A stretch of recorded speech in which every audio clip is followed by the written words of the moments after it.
North Carolina is the poster child for allowing multiple forms of voting over a long period of time.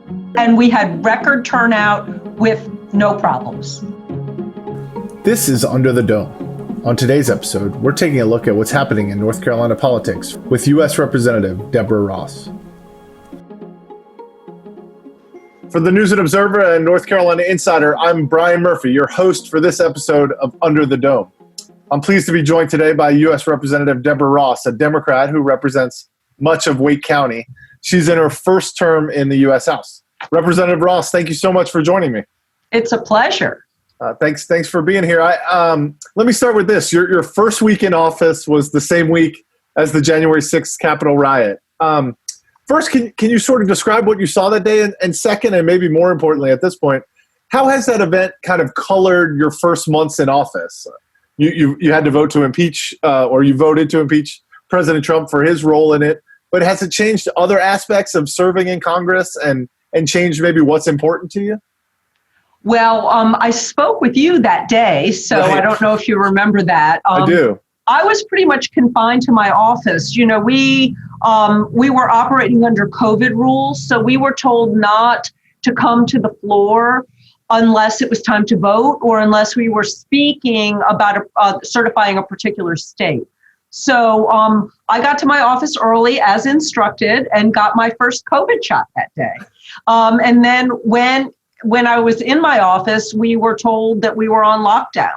And so we got away from the windows and locked all the doors. I was there with my scheduler who barely knew me. And we just basically stayed in the office. Good thing Congress people have a bathroom in their office and a refrigerator. And we stayed there and answered a lot of calls. I did a lot of press calls. I got a lot of calls from concerned people. I could hear some things on the outside, but they encouraged us not to have the TV on with it going, because they were afraid people might be storming the buildings. So I got a lot of my information from the people who were contacting me. The best part of that day was around 8 o'clock when we heard that we were coming back to certify those electors, that Mike Pence and Mitch McConnell and Nancy Pelosi were going to do their constitutional duty. They were going to get us back and we were going to vote. And that gave me a lot of comfort. It wasn't until afterwards that I really realized everything that happened, because I wasn't watching TV. So seeing the clips later, that was terrifying, of course. The way it colored how I've been serving is that I got appointed very shortly thereafter to the Rules Committee. And no other committee was organized at that point. No other committee had Republican members appointed. So I was called by the chair of the Rules Committee the day I was appointed, and he told me, you got to be in Washington tomorrow morning. We're going to vote on the article of impeachment. So my very first committee meeting was on the article of impeachment for the president. And I was the last person to speak. And my very first floor speech was about impeachment. And I would say the way it colored my views, I've said this a number of times. After that event, I shifted from saying it's an honor to serve to saying it's an honor and a duty. And that duty is to preserve and protect our republic and the Constitution of the United States. And of course, I took that seriously when I was sworn in, but, our founders pledged their lives, their fortunes, and their sacred honor. And that has become even more poignant and relevant to how we serve. You've tackled a lot of issues since you've been in Congress. Voting rights is one of them. Do you put that... two-part question. Sort of, have those issues changed because of anything that happened? Or were these the issues you thought you'd concentrate on? And then voting rights in particular seems to be of particular interest to you. Is that even more important after the events of January 6th? voting rights were crucial before, and they are even more important now because they're more under assault, both by state legislatures around the country in response to the record turnout and surprisingly smooth elections around the country that elected Joe Biden and Kamala Harris. And then just recently we had the Supreme Court deal a blow to Section 2 of the Voting Rights Act. So we know that Section 5 pretty much went away, and Section 2 is the part of the Voting Rights Act where you can sue for your rights rather than having the government take a look at these laws in advance. And Section 2 was essentially gutted by the Supreme Court. And so now, in addition to Section 5, we've got Section 2, and then we've got, reforms to our voting system. These issues are not foreign to me. I was a chair of the Election Laws Committee in North Carolina. I myself have litigated voting rights cases and redistricting cases. And so I feel like I am perfectly suited to this moment, and I'm the vice chair of the Constitutional Law and Civil Rights Subcommittee of the Judiciary Committee, which has already had 2 hearings on these issues, one of which I chaired, is about to have another hearing on Friday, and then we are going to take up the evidence that my colleague G.K. Butterfield has collected from around the country of what we need to rewrite the voting rights laws. And so we are up to the task, and it's a monumental task, but it is essential. It is essential to people's right to vote, and it is essential to our democracy. The U.S. House has already passed the For the People Act. It does not appear to go anywhere in the Senate. It's been filibustered by the Republicans. There's also the John Lewis Voting Rights Act, which is deals with some of the same issues, but it's a little bit of a scaled down bill. What is your sense that this Congress, will it be able to pass any kind of voting rights legislation? Well, the House certainly will. The Senate will then have to consider its rules.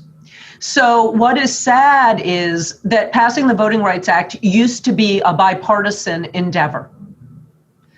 It got through with Democratic votes and Republican votes.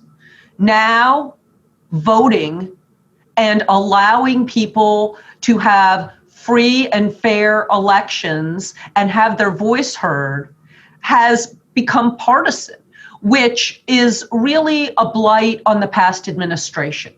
In North Carolina, we used every different kind of way of voting and had the longest voting period in the country with no problems. And by the way, President Trump won. Many Democratic statewide judges lost. Right. And Republicans won in most of the contested Council of State seats. And President Trump has even said that the system in North Carolina worked because he liked the outcome. But if the system in North Carolina worked, where we had the longest voting period with every different kind of voting, then that means we should allow people to have many different convenient options for voting, and that it's possible to do it securely. North Carolina is the poster child for allowing multiple forms of voting over a long period of time. And North Carolina had record turnout in the 2020. And we had record turnout with no problems. Let's talk about some of the other issues that have come up. Documented dreamers, PFAS, consolidating Fort Bragg into one judicial district, which has been signed into law. I believe that's your first bill signed into law. Are these issues you thought you'd be tackling when you got there, or they come up through constituents? I guess what I'm asking is, how do members of Congress sort of choose their issues? Well, I've been a legislator before, and what I've learned is that you always have a few things that you think you're going to work on, and then if you're truly a representative, you listen to the people. And so all of the bills that you mentioned, and in addition, wind energy, all 4 of these issues are issues that came to me from a combination of being in the community and having a record of working on environmental and clean energy issues and being on the committees of jurisdiction. And by the way, they're all bipartisan. So we started out with a lot of partisan things, but they're all bipartisan. So I serve on the Energy Subcommittee of Science, Space, and Technology, and along with Representative Rouser, we wrote a letter to the president encouraging offshore wind leases in North Carolina. One of those is imminent. In Representative Rouser's district. I'm also a co-sponsor of the bill to lift the wind moratorium for the entire country because of the work that we've done in North Carolina. For both PFAS and Fort Bragg, those are bipartisan issues that have affected North Carolina, and it's been hard to get some traction on those issues. And I was happy to work with my colleague, Representative Hudson, on both of those issues. They both have a disproportionate impact on Cumberland County, obviously Fort Bragg, and I'm on the Committee of Jurisdiction that deals with that, which is the Judiciary Committee. So it was relatively easy to get a bipartisan bill through. Now, the Republicans played around with it a little bit and tried to break up the Ninth Circuit with a little amendment, but that didn't pass. And then we got our bipartisan bill through, and the senators got theirs through, and the president has signed that. PFAS, we've been working on since I was in the legislature. And then the documented dreamers, it was one of the major issues that I heard from the Indian community as I was campaigning. And for those who don't know what a documented dreamer is, first of all, we're all for all the dreamers, but documented dreamers are the children of people who come here on work visas or education visas and who age out of our immigration system at the age of 21. And there's such a backlog that they then have to self-deport. So here are people who have lived in the United States, some of them since they were infants, are in college, have always had their documents, and then poof, they turn 21 and the line's too long and they're told they have to go back to a country they've never really lived in. And so we're adding the documented dreamers to the dreamers because we're for all dreamers. But the documented dreamers issue is particularly acute in the Research Triangle area because we've attracted so many highly skilled workers to work in tech and in medicine and to be at our wonderful colleges and universities. And these documented dreamers are so inspiring. It's really been a pleasure to advocate for them. I've written in the past about this issue, which obviously affects Cary and Morrisville and a lot of Western Wake County. I've written about the issue in the context of the spouses of these of these workers who, in many cases, are highly educated themselves but are unable to work. And almost all of this stems from the green card issue. Right. That these H-1 workers who've been in the country and sometimes 20 years, maybe longer, have been unable because of the backlog to get green cards, and that's affecting their spouses, and it's also affecting now their dependent children. Is there a solution to the bigger problem, which is the green card problem? Yes. Well, we could fix our broken immigration system, and the House has passed two bills to do that. One, the American Dream Act, which deals with dreamers, documented dreamers, and people with temporary protected status, like people from Haiti, for example. And then the other one deals with farm workers. And both of those bills, which of course I voted for and got some bipartisan support, are tremendously important to the economy of North Carolina because we're so reliant on folks who come and work in high-tech sectors, and then of course our agriculture industry is dependent on immigrant labor. And so hopefully the Senate will take up both of those bills, but in the meantime, I'm not going to stop advocating for my constituents. You mentioned the highly our universities in the system, and you're a graduate of North Carolina Chapel Hill Law School. Full disclaimer: I'm a graduate of North Carolina for my undergraduate degree. I wanted to ask you about what's happening with the university and the university system. Certainly, as someone who grew up in North Carolina, I always felt that the UNC system was seen as sort of the crown jewel of the state for the state. with the Nicole Hannah-Jones situation currently, we're taping this on Wednesday, but the chancellor is under fire and maybe removed. The Board of Trustees has some new members on it as well. What do you think of the political pressure that's being placed on the school, and what can be done, what should be done? Obviously not really a federal issue, but you're someone who spent a lot of time in the state. Yeah, I think it's tragic. I think that the method of appointing members of the UNC board has been highly politicized, and that's trickled down to the universities.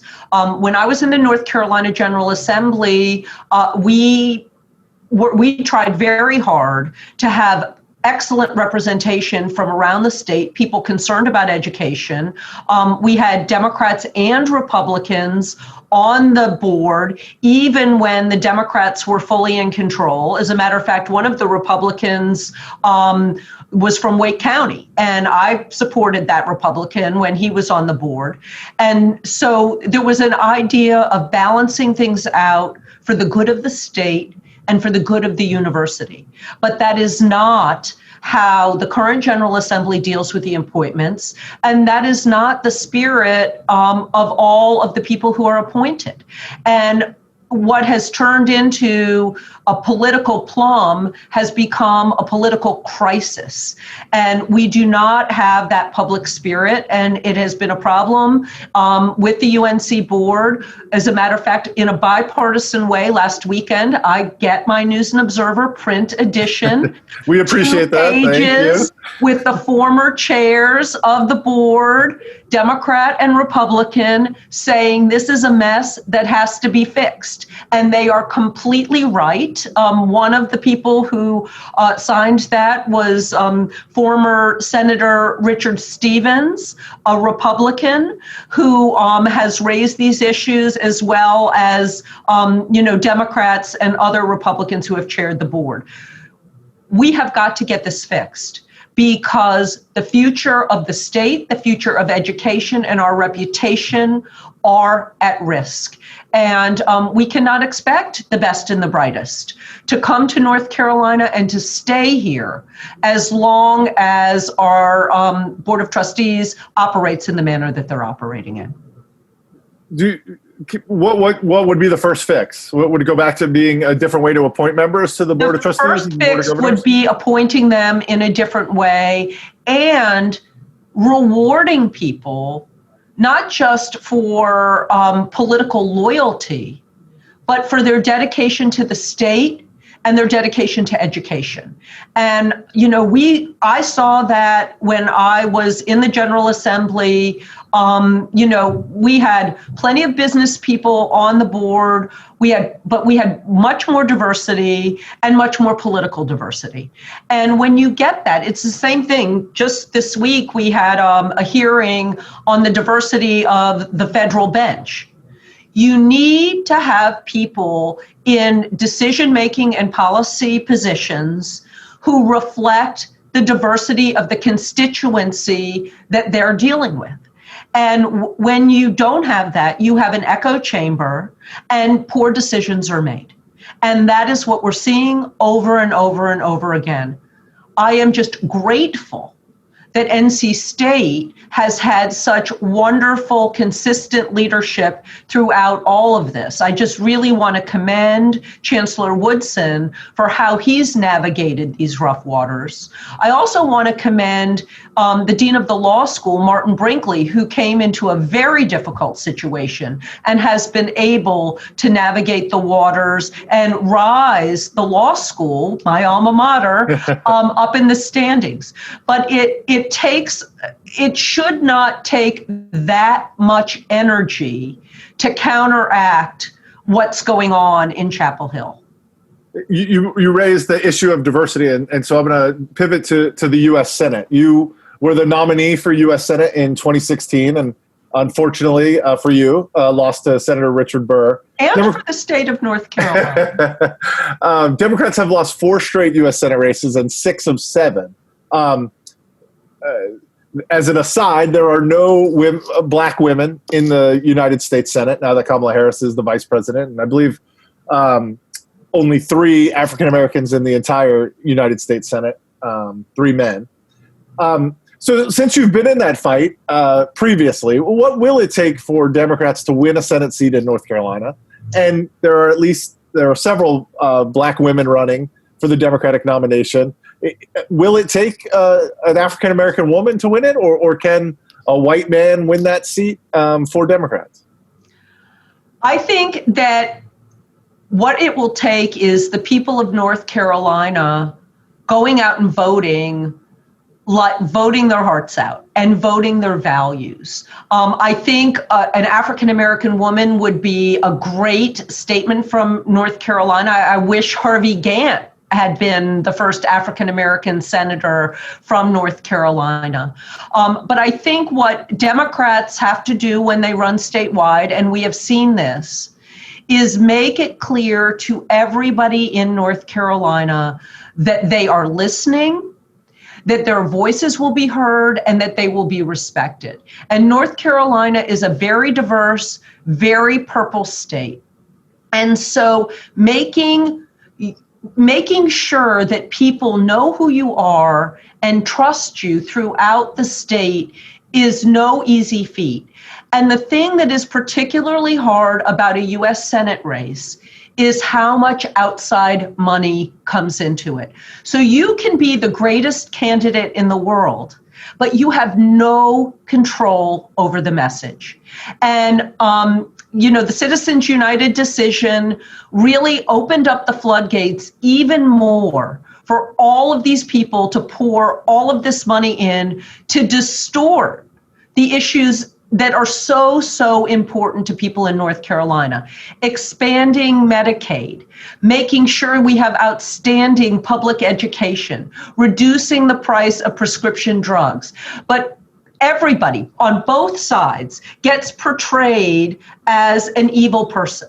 And that makes it confusing and hard for the voters. It's the intention of the outside groups.